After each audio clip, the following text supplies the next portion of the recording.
ស្នេហាពិតក្នុងមួយជីវិតប្រហែលជាមានតែម្ដងការចាំចងឲ្យបេះដូងរងការឈឺចាប់មានអារម្មណ៍កប់ទុកជាច្រើនដែលរូបបងចង់ប្រាចង់ឲ្យមកស្ដាប់ពេញមួយជីវិតបងនឹងងងតែតែលងខ្លួនឯងរាល់ថ្ងៃមិនទទួលស្នេហាថ្មីក្រៅពីវងមិត្តរូបពីទាំងបែកគ្នាហើយមិនដេញឡើយមិនព្រមមកចិត្តស្រមកស្នេហ៍អាទិត្យសួរថាពេលកន្លងទ្រពនឹកបងម្ដងដែរទេចំណែកបងគឺនឹកមាសមេគ្រប់វេលាបងព្យាយាមប្រាប់ខ្លួនឯងថាពួកយើងបែកគ្នា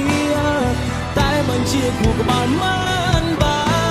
នមនុស្សបែកគ្នាអាចមានវេលាជួបវិញបើបេះដូងគឺនៅតែស្នេហ៍ភ្លេចមិនបានមានវិធីណាធ្វើឲ្យបងភ្លេចកល្យានរឿងប៉ុន្មានហើយអ្វីអូនភ្លេចម្ល៉េះ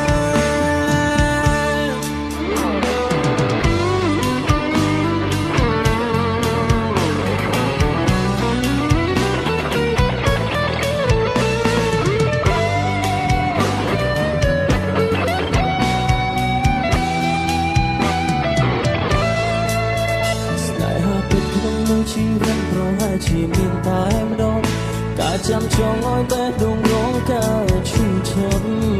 មានអារម្មណ៍កប់ទុកជាច្រើនដែលរូបបងចង់ប្រាប់ចង់ឲ្យមកស្ដាប់ពេញមួយជីវិតបងរងង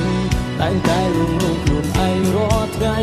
មិនទទួលស្នេហាថ្មីក្រៅពីវងមិត្ត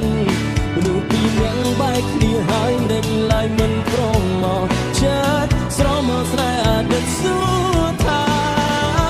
ពេលកន្លងទ្រពនឹកបងម្ដងដែរទេចំណែកបងគឺនឹកមាសមេគ្រប់វេលា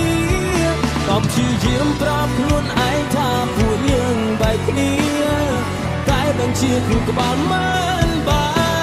នមនុស្សបែកគ្នាអាចមានវេលាជួបវិញទេបើបេះដូងគឺនៅតែស្នេហ៍ភ្លេចមិនបា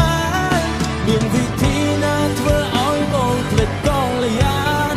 រឿងប៉ុន្មានហើយអ្វីអូនភ្លេចងាយលែងពេលកន្លងអូនទ្រាំនឹកបងម្ដងដែរទេចំណែកបងគឺនឹកមាសមេគ្រប់វេលាខំព្យាយាមប្រាប់ខ្លួនឯងថាពួកយើងបែកគ្នាតែមិនជាគូក្បាលមិន